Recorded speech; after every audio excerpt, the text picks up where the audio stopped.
Après, j'ai rencontré le type, il est plutôt sympa, Francis Lalanne, mais tout ce côté... Tu fais gaffe, il frappe en plus. Ouais, bah ouais. Ouais. Il a frappé, il paraît. Il a frappé un mec. Il s'est pas défendu. Didier Barbelivien, 71 ans, ami proche et témoin des années de gloire de Sarkozy. Sur Europe 1, le chanteur a exprimé une vérité brute et sans filtre. « Je tuerai ma mère plutôt que de croire à sa culpabilité », a-t-il déclaré, la voix tremblante. Ces mots, choquants, sont portés par une loyauté rare d'un homme qui refuse de laisser son ami plonger dans le silence. Comprenez-vous ce qui se joue ici? Restez avec moi jusqu'à la fin, car je vais éclaircir ces problèmes qui semblent anciens. À 71 ans, Didier Barbelivien brise son silence et révèle des secrets sombres concernant Sarkozy. Gardons notre calme et voyons ce que Didier tente de nous faire comprendre. A-t-il des révélations inédites? Commençons. Dans un paysage médiatique où tout se murmure, s'exagère et s'invente, il est rare qu'une voix se lève avec une conviction aussi forte. Celle de Didier Barbelivien, ce soir-là sur Europe 1, n'était ni celle d'un chanteur nostalgique, ni celle d'un ami en mission. C'était la voix d'un homme blessé, un témoin ayant côtoyé le pouvoir et connaissant ses coulisses et ses illusions. À 71 ans, il a décidé de s'exprimer, de partager son opinion sans crainte de la critique, sans chercher à plaire. Ces mots ont résonné comme un coup de tonnerre. « Je suis heureux de parler de lui », a-t-il lancé à Pascal Praud avec une franchise désarmante. Heureux, oui, mais aussi ému, presque tremblant. Depuis l'annonce de l'incarcération de Nicolas Sarkozy, l'auteur-compositeur avait gardé le silence. Il a tout vu, tout entendu, tout encaissé. Ce soir-là, il a choisi de rendre hommage à celui qu'il appelle son ami depuis 30 ans. Pas un mot sur la politique, aucune stratégie, juste une défense viscérale, instinctive. Il ne peut pas faire ce dont on l'accuse, a-t-il martelé d'un ton ferme, presque offensif. Puis, après un moment de silence, il a ajouté qu'il est capable de bien d'autres choses. Il a fait des coups pendables pendant sa présidence, mais ça, ce n'est tout simplement pas possible. Son ton est familier, sincère, sans artifice. Barbelivien ne cherche pas à construire une légende, il décrit un homme qu'il connaît intimement, avec ses failles, ses excès, ses colères, mais aussi ce pardon qui, selon lui, rend les accusations absurdes. Il n'a pas été élevé comme ça, insiste-t-il. Et puis, il prononce cette phrase bouleversante dans sa simplicité, il faudrait que sa mère soit encore vivante. Elle viendrait témoigner et dirait, mon fils n'a pas pu faire ça. André Sarkozy, figure discrète mais centrale dans la vie de l'ancien président, apparaît ici comme une ombre protectrice, presque sacrée. Barbelivien montre un respect pour une époque, celle des valeurs transmises, de la droiture inculquée, d'une France où la parole d'une mère avait du poids. C'est à cette France qu'il s'adresse, celle qui doute, celle qui observe sans juger, celle qui peut-être se souvient encore du Sarkozy des années 2000, l'homme d'action, de terrain, de passion. Le moment le plus marquant de l'entretien survient lorsque Barbelivien évoque une scène privée, une conversation que peu auraient osé rapporter. Il parle de l'affaire en cours, cette tempête politique qui a déjà terni le nom de son ami. C'est comme quand on disait qu'il partait avec des enveloppes en papier craft pleines de billets, raconte-t-il. Nicolas m'a dit un jour, car on se disait tout dans la vérité, comment peut-on m'accuser de faire ça? Je tuerais ma mère si c'était vrai. Cette phrase n'est pas une exagération, mais un cri, un serment d'honneur prononcé dans l'intimité.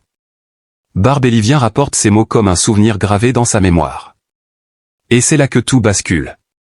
La colère laisse place à l'émotion. Derrière la figure du politique controversé, il redonne à voir l'homme, le fils, celui qui reste attaché à un code moral que le monde moderne semble avoir effacé. Dans le studio, le silence s'installe. Pascal Praud, habituellement prompt à relancer, se tait un instant, car ce qui se joue là dépasse le cadre d'une simple défense médiatique. C'est une confession publique, une tentative désespérée de rendre justice à une amitié. Barbelivien ne plaide pas pour l'innocence d'un président, il plaide pour la dignité d'un homme. Il ne peut pas faire ça, les gars, c'est impossible. Cette phrase répétée comme un refrain devient presque un mantra, ce qui la rend troublante. Barbelivien parle avec la ferveur de ceux qui ont connu la loyauté véritable, celle qui ne se calcule pas. On peut douter de Sarkozy, mais comment douter de la sincérité d'un ami qui n'a rien à gagner, rien à prouver? Pourtant, derrière cette défense passionnée, plane une ombre, celle du doute collectif, du soupçon qui ronge tout, même les amitiés les plus solides. C'est ce qui rend le témoignage de Barbelivien si poignant. Il ne cherche pas à convaincre, il veut simplement dire que parfois, la vérité ne réside pas dans les dossiers, mais dans la connaissance intime d'un être. Je connais cet homme, dit-il entre les lignes. Il a des défauts, il a commis des erreurs, mais pas celle-là. Le public est divisé. Certains saluent le courage d'un ami fidèle, d'autres y voient une naïveté, une loyauté aveugle. Mais tous s'accordent sur un point, les mots de Barbelivien ne laissent personne indifférent. Il réveille quelque chose que l'on croyait disparu dans le tumulte médiatique, la notion de loyauté, la foi en l'autre. C'est là tout le paradoxe de cette histoire. Didier Barbelivien, poète des amours perdus, parolier des grandes émotions françaises, devient le défenseur d'un homme déchu. Il ne chante plus l'amour, mais l'amitié, cette forme d'attachement silencieux et tenace. Son témoignage n'efface pas les fautes, mais il réintroduit une part d'humanité dans un monde devenu cynique. Alors, doit-on le croire? Faut-il croire qu'un homme ayant connu la gloire et la chute puisse encore inspirer une telle fidélité? Doit-on voir dans ce cri du cœur une preuve d'aveuglement ou, au contraire, un dernier sursaut de vérité? Le mystère reste entier et c'est précisément là que réside toute la force de ce moment radiophonique. Quand Didier Barbelivien déclare « Il ne peut pas faire ça », on ne sait plus très bien si c'est l'ami qui parle, l'artiste ou l'homme qui refuse de voir son époque sombrer dans la suspicion permanente. Ce que l'on sait, en revanche, c'est que ces mots ont ouvert une brèche, celle de l'émotion, de la fidélité, de la mémoire. Dans un monde où tout se consume rapidement, ce rappel d'humanité a paradoxalement plus de poids que n'importe quel verdict. Pourquoi Nicolas Sarkozy est-il derrière les barreaux? Cette question, apparemment simple, cache un labyrinthe d'ombres, d'accusations explosives et de secrets d'État murmurés depuis plus d'une décennie. Ce qui, pour beaucoup, ressemble à la chute d'un homme politique est en réalité un puzzle complexe où se mêlent diplomatie, alliance souterraine et rancune du pouvoir. Le 25 septembre 2025 restera une date gravée dans l'histoire contemporaine de la France, celle où un ancien président de la République a été condamné à 5 ans de prison ferme pour association de malfaiteurs. Une première dans l'histoire du pays. Ce jour-là, la salle d'audience du tribunal de Paris était plongée dans un silence lourd.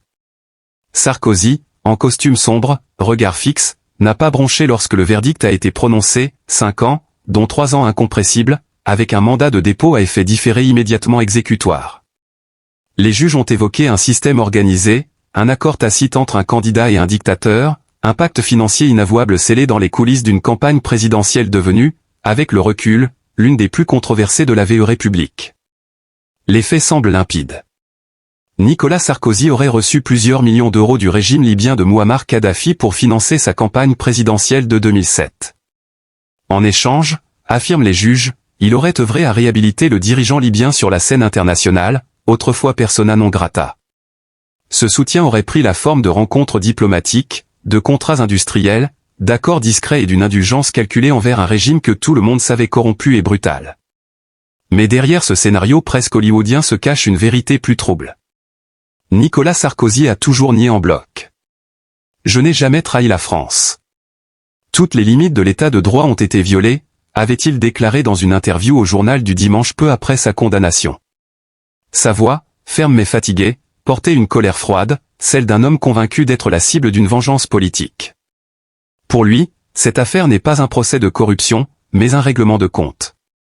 Et si l'on en croit ses partisans, cette thèse n'est pas totalement absurde, car l'affaire libyenne est tout sauf ordinaire. Elle repose sur des témoignages contradictoires, des documents jugés partiels, des enregistrements douteux et des circuits financiers opaques. À chaque nouvelle révélation, un doute renaît. Où finit la vérité? Où commence la manipulation? Même certains juristes, peu suspects de sympathie pour Sarkozy, reconnaissent que le dossier a été instruit dans un climat d'exception judiciaire où la politique et la justice se sont dangereusement frôlées. Mais au-delà du dossier lui-même, c'est la symbolique de cette condamnation qui fascine et divise. Il ne s'agit plus seulement de savoir si Nicolas Sarkozy a touché de l'argent, mais de comprendre ce que cette affaire dit de la France, de ses élites, de sa mémoire collective. Pour certains, cette condamnation est un triomphe de la justice, la preuve qu'aucun homme, même président, n'est au-dessus des lois.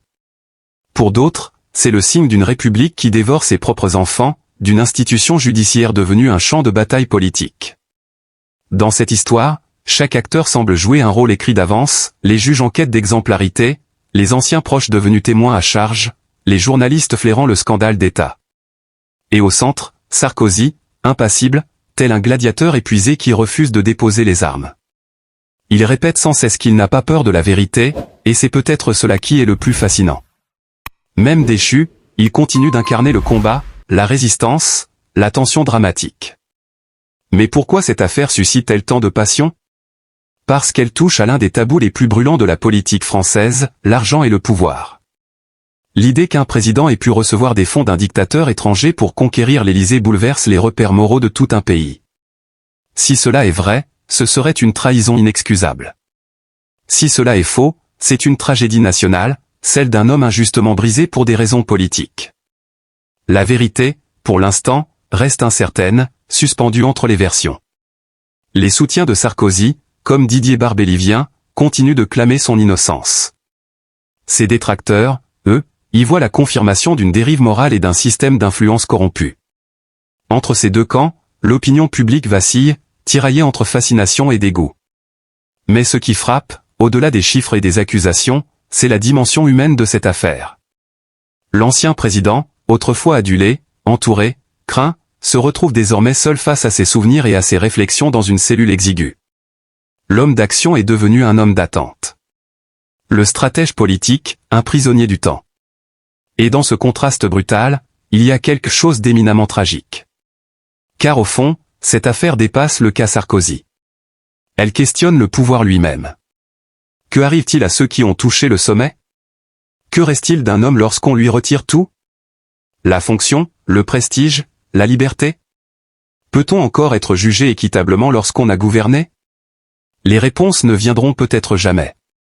Mais une chose est certaine, cette affaire restera comme un miroir tendu à toute une génération politique. Et dans ce miroir, chacun voit ce qu'il veut, la justice ou la vengeance, la faute ou la fatalité. Peut-être que l'histoire retiendra moins la culpabilité de Sarkozy que la manière dont il a fait face à sa chute. Car dans le vacarme des polémiques, une question simple mais vertigineuse persiste, et si cette fois, l'homme que l'on croyait connaître n'était pas celui qu'on accusait? Dans cette affaire, il ne s'agit plus seulement de comprendre ce qu'a fait Nicolas Sarkozy, mais ce qu'il incarne. Car derrière les chiffres, les dates, les chefs d'accusation se cache une question bien plus dérangeante, jusqu'où peut aller un homme pour conquérir puis conserver le pouvoir suprême? Ce n'est pas un dossier judiciaire, c'est un miroir tendu à toute la classe dirigeante et peut-être à la société française elle-même. Le 25 septembre 2025, la justice a tranché, mais la vérité, elle, reste suspendue, insaisissable, flottant dans une zone grise où se mêlent mensonges, loyauté, trahison et secret d'État.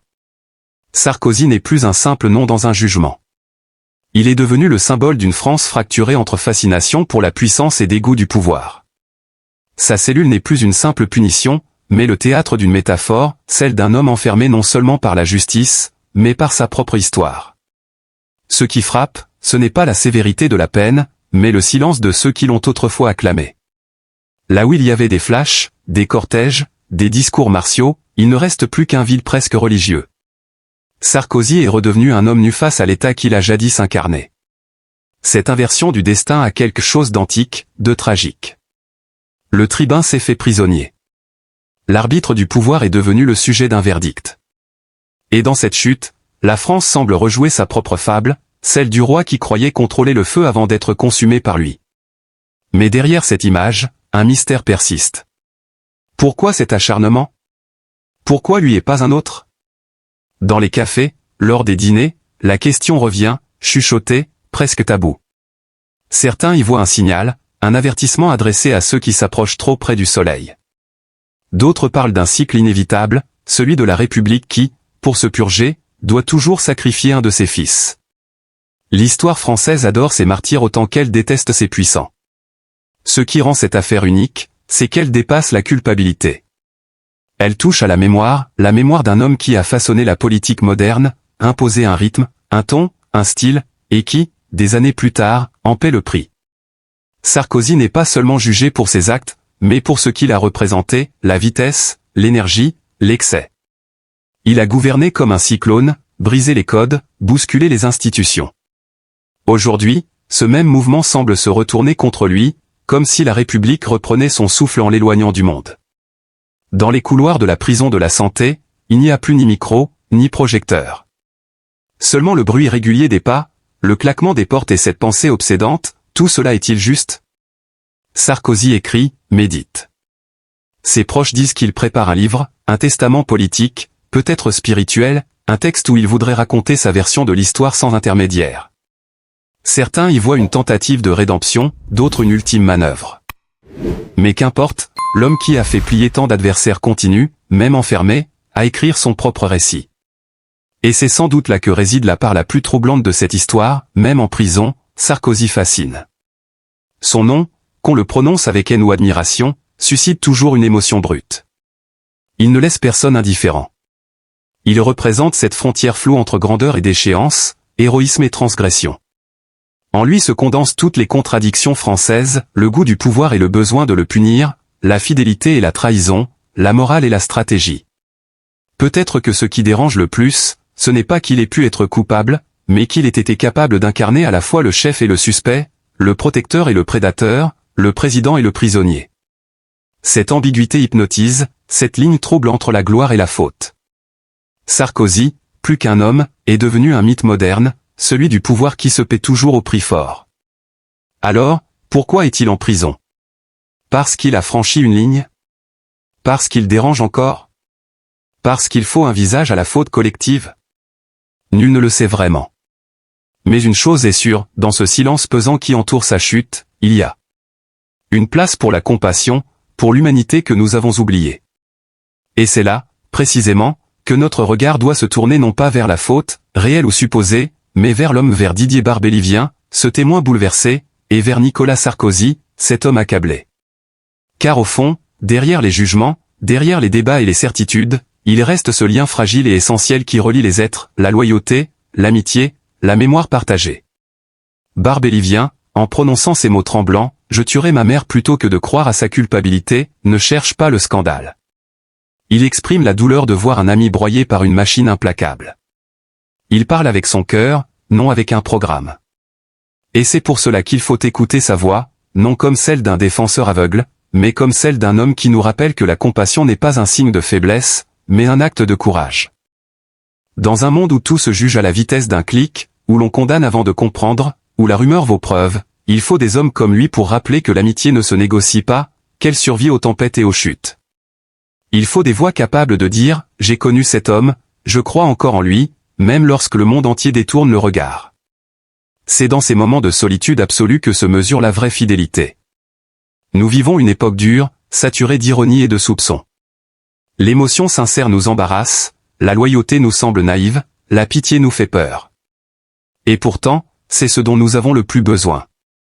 Aimer, ce n'est pas absoudre. Comprendre, ce n'est pas excuser. C'est simplement reconnaître l'humanité, même chez ceux que l'on accuse, même chez ceux qui chutent. Car tant que nous serons capables d'empathie, nous resterons debout.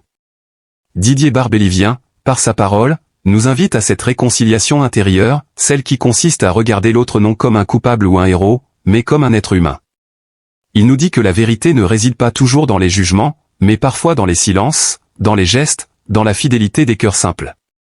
Et s'il a osé briser son silence, c'est peut-être parce qu'il a compris que la compassion est aujourd'hui un acte de résistance. Alors oui, aimons encore. Aimons malgré la laideur du monde, malgré les mensonges, malgré les procès. Aimons parce qu'aimer, c'est refuser la déshumanisation. Parce que dans le visage d'un homme tombé, il y a toujours le reflet de nos propres faiblesses. Parce qu'un pays qui oublie la tendresse oublie aussi sa grandeur. Ne jugeons pas trop vite. Écoutons les voix tremblantes, les témoins sincères, les amis fidèles. Écoutons ceux qui parlent non pour convaincre, mais pour se souvenir. Didier Barbelivien nous rappelle que la France n'est pas seulement un pays de loi et de juges, c'est aussi une terre de mémoire, de fidélité, de cœur. Et si son cri a touché tant de gens, c'est qu'au fond, il réveille en nous une nostalgie, celle d'un temps où la parole donnée avait encore du poids, où l'on pouvait défendre un ami sans être soupçonné d'arrière-pensée. Aujourd'hui, plus que jamais, il faut apprendre à aimer au-delà des erreurs, à pardonner sans effacer, à comprendre sans justifier. Il faut tendre la main à ceux que la vie a brisés, non pour les absoudre, mais pour ne pas les laisser seuls. Car c'est dans ces gestes discrets, dans ces fidélités silencieuses, que se tisse la vraie noblesse d'un peuple. Didier Barbelivien a eu le courage de parler quand il aurait été plus simple de se taire. Il a choisi l'amitié plutôt que le calcul. Ce choix-là, rare et précieux, mérite notre respect. Quelles que soient nos opinions, Écoutons son message, l'amour, la loyauté, la compassion ne sont pas des mots désuets, mais des armes pacifiques contre la haine et le cynisme. Alors oui, aimons. Aimons ceux qui tombent comme ceux qui se relèvent. Aimons sans condition, car c'est dans l'amour que se trouve la seule justice durable. Aimons Didier Barbelivien pour son courage, aimons même Sarkozy pour sa part d'humanité, aimons la France quand elle doute, aimons-nous les uns les autres, parce qu'au fond, c'est la seule vérité qui nous sauve encore.